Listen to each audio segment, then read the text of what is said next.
कसहूँ डर डर के हो हमरे पन्नी गाह बाते घर भर के हो। अच्छा तू पिसटी शॉट जानी ली हो महिर हो हमरा रहते जान जानी कर फिकीर हो। कुछ पल संगे तू बिताई हानु हो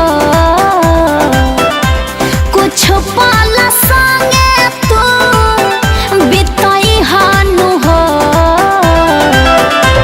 ए जाने ओठ लाली लगाई हो हाँ छोटी पके आई हो। अच्छा ओठ लाली लगाई हो हाँ छोटी पके आई हो।